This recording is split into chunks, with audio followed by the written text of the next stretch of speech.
The morning flight from Denver to Chicago was already boarding by the time Claire Logan adjusted her name tag for the second time and stepped onto the jetway with practiced calm.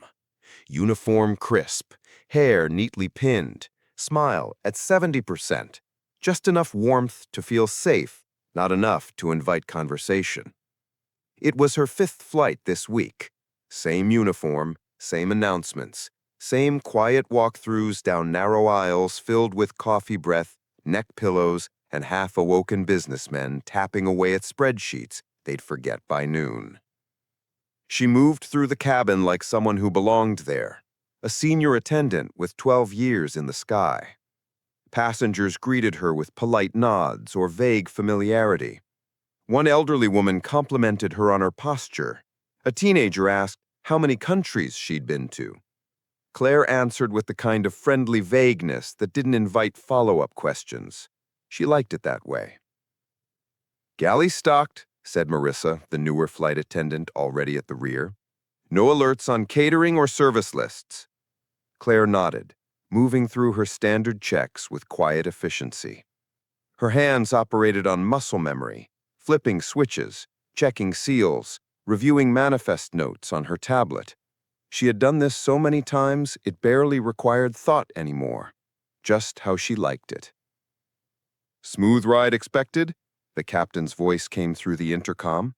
"Clear skies above 30,000. Just a light patch of chop crossing over the Missouri Basin." Claire's gaze lifted for a moment at the sound of his voice. Captain Hale. Always formal, always 5 minutes early, always just a little too quiet. But steady, dependable. The kind of man who spoke to crew like colleagues, not subordinates. Passengers filed in. First class filled quickly. Then business. Then the steady stream of economy seat assignments called out like military cadence. Claire greeted each group with a soft nod or a "welcome aboard." When the last passenger settled in, she moved forward to the cockpit, tapping the door with a knuckle. "Ready for pushback?" she called. The door opened slightly. Hale's face appeared, calm as always. He gave her a small nod, not warm, not cold, just familiar. Something flickered in his expression, but it vanished before she could read it. "You ever fly this route in winter?" he asked casually. She blinked, slightly thrown. "Twice this month," she replied. "Right, of course you have." And then he said nothing more. Odd. She returned to her jump seat, buckled in, and exhaled slowly. The plane rolled back from the gate. Engines hummed to life beneath her feet like a familiar beast stretching awake. Claire tilted her head and let her eyes drift closed as the aircraft lifted smoothly off the tarmac. Another ascent, another sky, another quiet day in the cabin. But as the clouds parted and the plane reached cruising altitude, she felt something shift, not in the aircraft, in her. A tension, a signal she couldn't name. And then came the captain's voice again, this time softer, distorted slightly through the intercom feed. "Claire, if you hear this, prepare yourself. If anything happens, tell them Valkyrie is still active." She froze. The name hit like a flashbang inside her skull. No one should have known that. No one had said that name in over a decade. Not since the program. Not since she walked away. Not since she stopped being someone built for command. Her heart skipped. Marissa looked over from across the galley, confused. What did he say? Claire stood slowly. Her hands were steady, but her voice came out distant. Nothing, just turbulence protocol. But inside her, something ancient had been activated. And if that name had been spoken out loud, something was very, very wrong up front. Claire sat motionless in her jump seat, her body present, her mind somewhere else entirely. The word still echoed in her ears like a low-frequency pulse. Valkyrie. Not a name, not a call sign, not even a memory. It was a trigger, and he had spoken it deliberately. She had only heard that name used once since leaving the program, and never in public airspace, never through open comms. Her training, long buried under years of coffee service and safety briefings, was already reassembling itself without permission. Something was wrong. The aircraft was level. No warnings, no alarms. The cabin lights held steady. Passengers settled into their routines. But Claire didn't feel safe, not because of what she could see, but because of what she couldn't. She unbuckled, slowly, quietly. Marissa noticed. "Everything okay?" she asked, sipping from a lukewarm coffee cup. Claire gave a rehearsed nod. "Just want to check something up front." She walked the aisle with even, confident steps. Her uniform was pressed. Her face was calm. To every passenger who glanced up, she looked like a woman on her way to ask the captain about ETA or confirm meal timing. But inside, every nerve was waking up. She reached the cockpit and tapped again. No answer. Her jaw tightened. She keyed the panel beside the door. "Captain Hale, it's Claire. Copy?" Nothing. The silence wasn't just empty. It was wrong. Artificial. She tried again, lowering her voice this time. "Sir, if this is part of a security drill, you need to respond." Still nothing. She looked back toward the cabin. Everything still appeared normal. She keyed the emergency bypass. Locked, as expected. Regulations had changed after 2013. You didn't just walk into the cockpit anymore, even as lead crew, unless you had reason, unless you knew what to say. She exhaled slowly, reached up, and pressed 2 fingers to her earpiece. The internal crew line was still live. "Marissa, what's the last time you heard Hale's voice?" Marissa answered without hesitation. "He gave the seatbelt cue 15 minutes ago. Why?" Claire paused. "Just making sure." She didn't tell her that 15 minutes was too long. Pilots were required to check in every 10 if the aircraft was operating under minimal automation due to turbulence, and turbulence had been forecasted over Missouri. She turned back to the cockpit door and whispered something under her breath. The code phrase, one that hadn't left her lips in 11 years. "V93, confirm pilot condition." Silence. Then, a soft thud. Not mechanical. Human. Her heart skipped.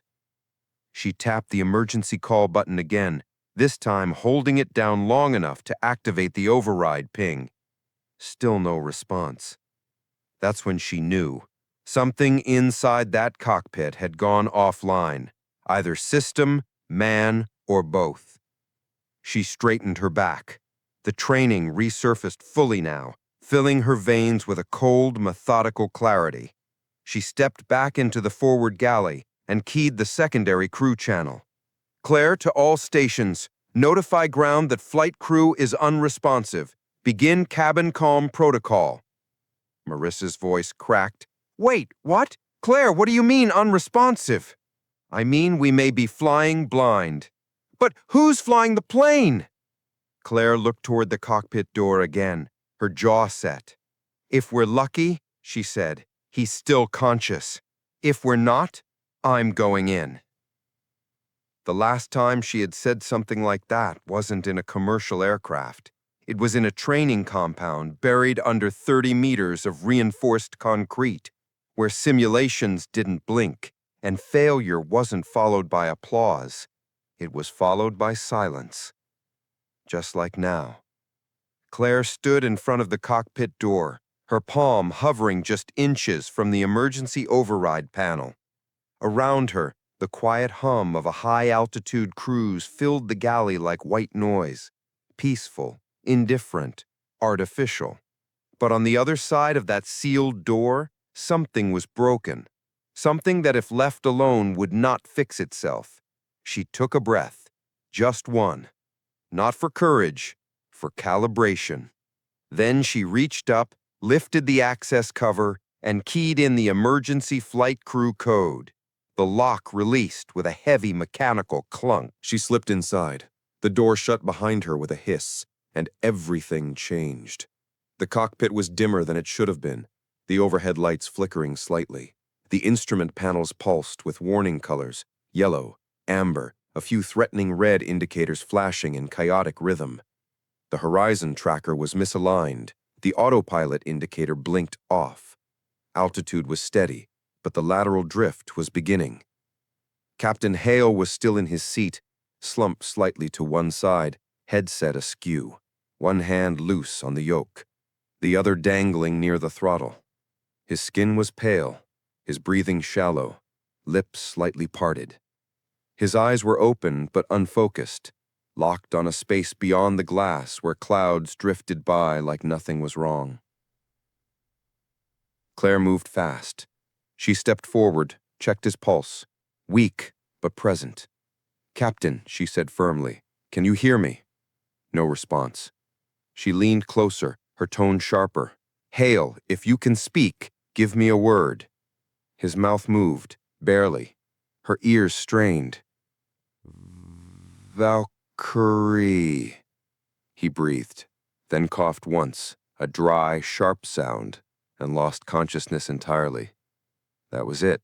The last thread snapped. Claire turned to the right-hand seat. Co-pilot, missing. The chair was empty. She scanned the floor. Nothing. No sign of movement. No backup. No help coming. She slid into the co-pilot seat like it was muscle memory, because it was. 12 years ago, this is where her life had lived. In cockpits, in sims, in blackout exercises, with no lights, no noise, no exits. The moment she touched the controls, it all came back.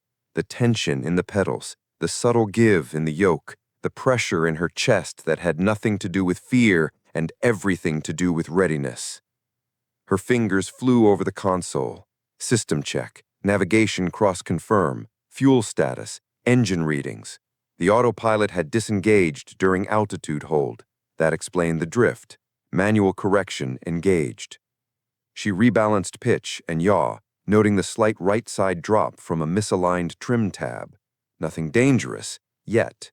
But if left unattended, it could have caused a slow descent curve the system wouldn't correct for until it was too late. She keyed into the comm.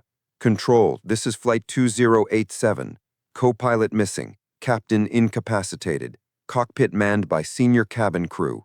Emergency protocol in effect." No reply. She repeated the call on a backup frequency. Still nothing. Static, which meant either the radio array had malfunctioned or no one was listening. Claire glanced once more at Hale. He wasn't coming back soon. Maybe not at all. Not in the way they'd need. She exhaled. There was no doubt left now. Not in her hands, not in her mind. She reached across the console, took the captain's oxygen mask, and secured it over his face. Then she adjusted the cabin pressure buffer, preventing automated lockdown if his vitals dropped further. Outside, the sky was still clean, but Claire knew skies lied. The weather over the Great Lakes could shift in under 20 minutes. She'd seen storms form from clear air. She'd flown through them before, just not as a flight attendant, not as Claire Logan. She activated the cockpit status alert for crew override. The flight attendants would see the change in their systems. No explanation, just a red signal. Marissa's voice came through the intercom seconds later, tight and alarmed. "Claire, what's happening up there? We just got a cockpit alert." Claire pressed the comm and answered with precision. "Prepare the cabin. Seatbelt sign on. Full comm protocol. Tell no one anything specific. Maintain confidence." "But who's flying the—" "I am." The silence that followed was long and heavy. Then a quiet copy, and the line went dead. Claire straightened in her seat. Her eyes scanned the sky. They were at 36,000 feet with only one conscious person on the flight deck, a person who officially wasn't supposed to be there. A woman with a badge that read cabin lead, not first officer. But names didn't matter anymore. Not here, not now. What mattered was the weight in her hands. What mattered was the memory of training she was never supposed to use again. What mattered was the voice in her mind that no longer asked for permission. She had the aircraft, and she wasn't giving it up. The cockpit had become a world of isolation. No voices from ground control, no chatter from surrounding aircraft, no guidance, just the whine of the engines, the tremor in the controls, and the rhythmic warning tones pulsing through the overhead console, like a heartbeat teetering on arrhythmia. Claire's fingers didn't hesitate. Manual nav mode engaged, altitude trim stabilized, hydraulic fluctuation acknowledged and manually corrected. Fuel flow readings still stable for now. She double-checked every analog gauge, ignoring the dead glass of the primary flight display. The plane was holding its current altitude, but the heading had begun to drift southeast, a slow arc likely unnoticed by passengers, but clear as day to someone who'd been drilled in orbital angle math at zero visibility. She reached for the secondary comm switch. Flight 2087, priority code override.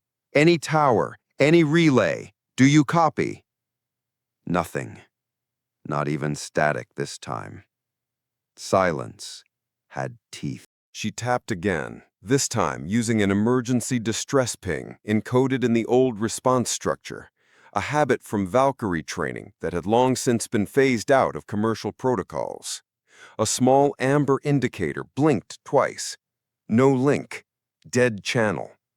Claire leaned back in the seat, exhaled once, then slowly sat forward again. Her eyes narrowed, her jaw set. This was no longer about whether she could manage. It was about how long she could carry it, alone. Captain Hale stirred beside her, barely. A slight moan, an involuntary twitch of his left hand, then stillness again. His oxygen mask fogged faintly. His vitals held steady, but his awareness was gone. She scanned the field of switches above her. The main navigational relay was still technically active, but the satellite sync was flashing red. Positioning was being guessed by dead reckoning, not confirmed GPS. It meant she could fly the aircraft, but not know exactly where.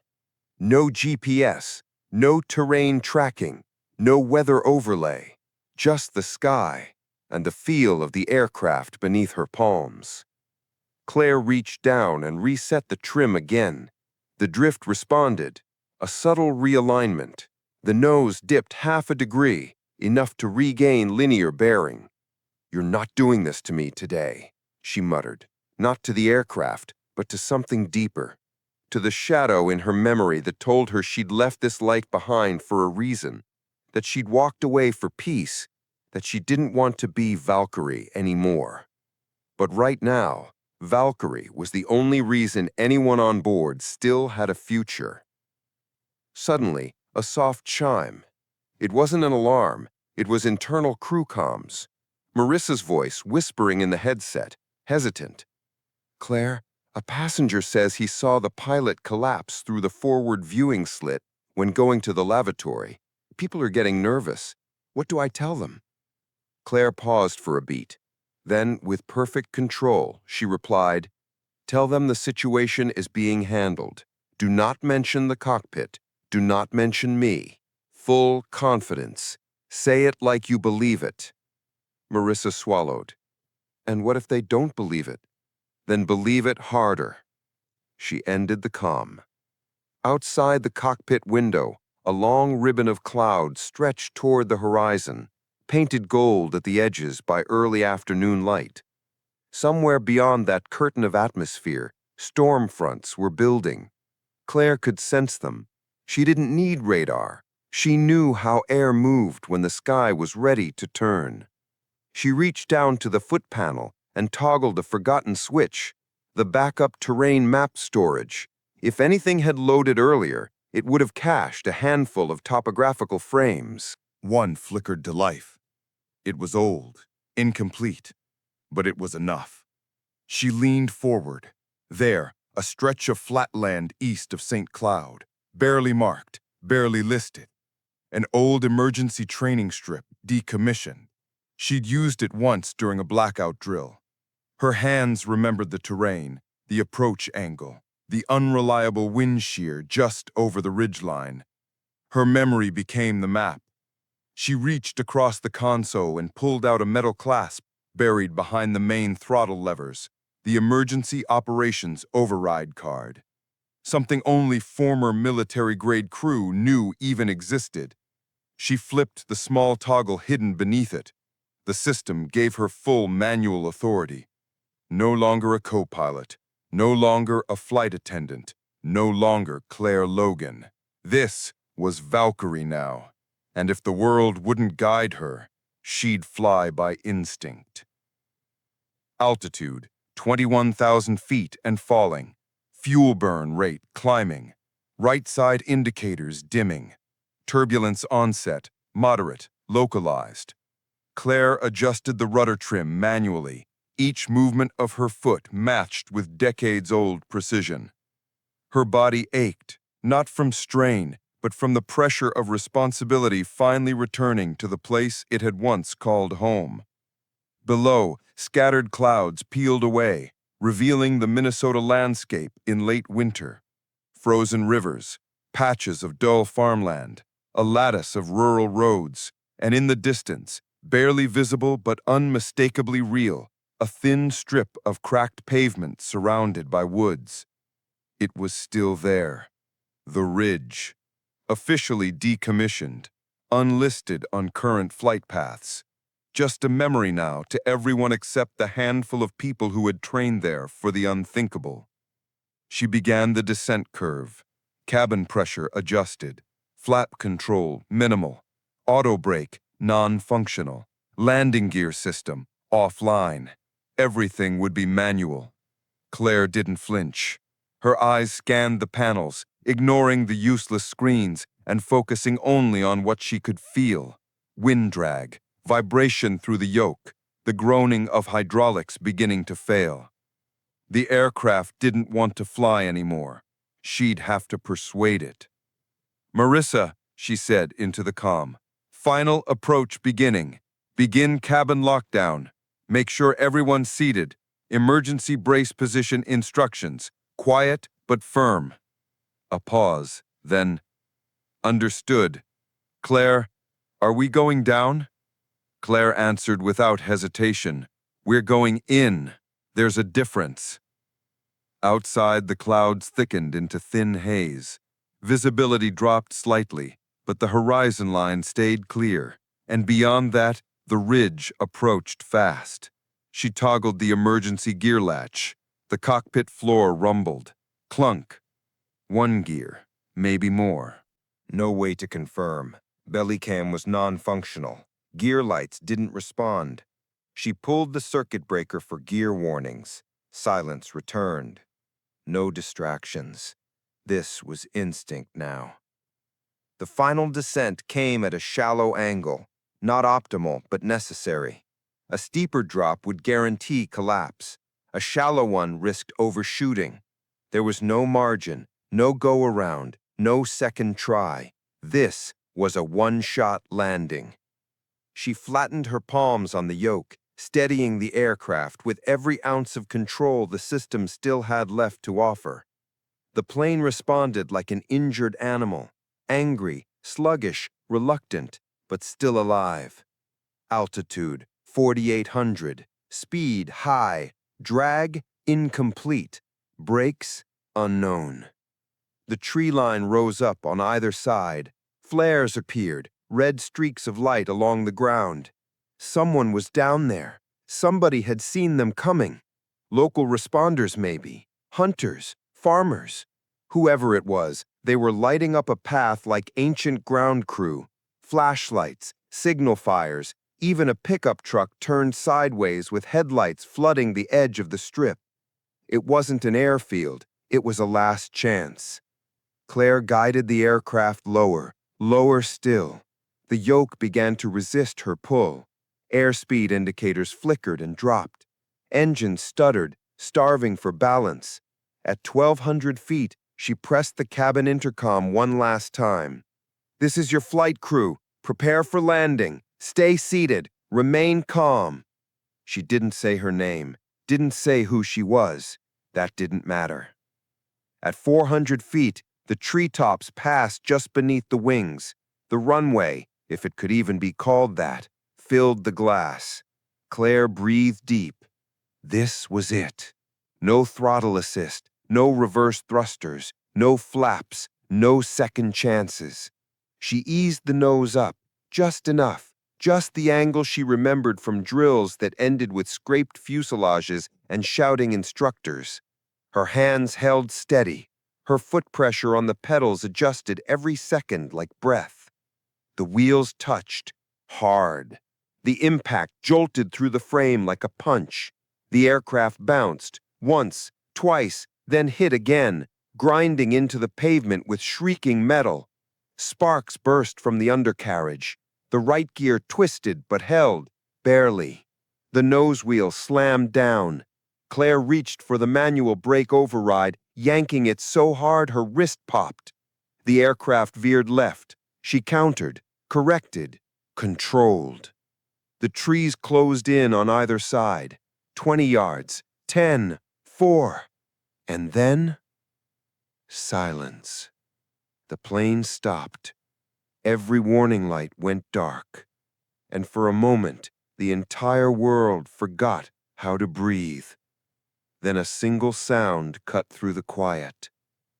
Applause. Soft at first, then rising, a ripple of disbelief, of shock turned to wonder from 186 people who had no idea who had just flown them through the sky's last gate. Claire didn't move.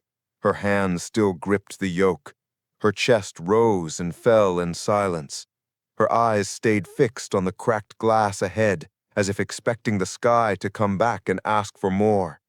But there was nothing left to give. Behind her, Captain Hale stirred. He opened his eyes, just enough. "You landed us," he croaked. Claire finally looked at him. "I landed them." The cold wind swept across the cracked concrete as emergency lights danced along the edge of the improvised runway. Fire trucks rumbled into position. Paramedics moved quickly with stretchers, and ground crews shouted over comms trying to understand how a commercial airliner had just landed on a strip that hadn't seen a plane in 20 years. And in the center of it all, Claire Logan sat alone in the open cockpit. Her headset was off. Her name tag still read cabin lead, but her hands, still white-knuckled from the yoke, said something else. Marissa appeared first. She climbed the steps slowly, pausing at the doorway, eyes wide with something between reverence and confusion. "Claire, that was you." Claire nodded once, still watching the horizon. Marissa didn't speak again. She just looked at her, really looked, and then said quietly, "We're clear for evacuation. Everyone's okay. No injuries, not one." Claire closed her eyes. That was what mattered. Not applause, not headlines, not recognition. Just lives, still breathing. The emergency slides deployed. Passengers began exiting in orderly waves, wrapped in foil blankets, escorted by responders with flashlights. Some looked back toward the cockpit. A few caught glimpses of her through the glass. A child waved. An older man put a hand to his heart. Claire didn't wave back. She wasn't ready for that. Down on the tarmac, voices rose. Radio chatter intensified. Someone shouted her name. She opened the hatch and stepped out. And that's when the first photo was taken. A grainy cell phone capture. A flight attendant stepping down from the captain's door. No uniform markings, no pilot stripes, just a woman in black slacks and a blue blouse, standing under floodlights like she didn't belong there, and yet somehow like she always had. By the time she reached the ground, the chaos had shifted. The plane was no longer the focus. She was. Reporters had begun to arrive, tipped off by passengers posting online. "Miss, are you a licensed pilot? How did you know what to do? Is it true the captain collapsed mid-flight? Are you the one who landed the aircraft? Are you Valkyrie?" That last one stopped her. Claire turned toward the voice. A younger journalist, barely out of college, held a microphone in shaking hands. "That name was mentioned on the cabin intercom before the cockpit went silent. It's been trending for the last hour. People think you were military, special operations, covert flight division. Are you?" Claire didn't answer. Not yes, not no. She simply looked past the crowd, past the cameras, past the flashing lights. Captain Hale was being stretchered away. He lifted a hand, weak but deliberate, a quiet salute. She returned it, subtly, just enough that he'd know she'd seen. Later, inside the temporary medical tent, a man in a dark suit entered. No badge, no ID, just posture and presence. "You said the name Valkyrie," he said flatly. Claire didn't look at him. "I said what I needed to." It activated an old protocol. Dead channels lit up. Your name appeared on lists that haven't been opened in years. She shrugged slightly, then closed them again. "You know that's not how it works." She finally met his eyes. "It is now." A pause. Then he nodded. Not approval, not agreement, just acknowledgement. "You saved a lot of people today." "I didn't do it for them." "I know. That's why it worked." He left without another word. That night, Claire slept in a cot inside the fire station near the ridge. No hotel, no press conference, no lights, just silence. When she woke, her phone was vibrating, endlessly. Hundreds of messages, missed calls, mentions, a trending tag, #Valkyrie returns. She turned the phone off, but the world had already moved. News anchors argued about who she was. Veterans whispered about the old cadet program. Aviation forums speculated she was blacklisted for refusing a final mission. But Claire didn't correct anyone. She didn't go on camera. She didn't write a book. She went home. 3 weeks later, a quiet envelope arrived at a rural flight academy in Oregon. Inside, a note and a check. No name, no message, just one instruction. Train them for instinct, not reputation, and never call them heroes. Attached to the check was a patch, a simple embroidered symbol, a winged helmet over a blue sky. The instructor who received it didn't recognize the emblem, but he stitched it to the shoulder of a new cadet's jacket anyway. And somewhere in the sky, another girl took her first solo flight, not to chase glory, but to be ready, if ever the silence came again.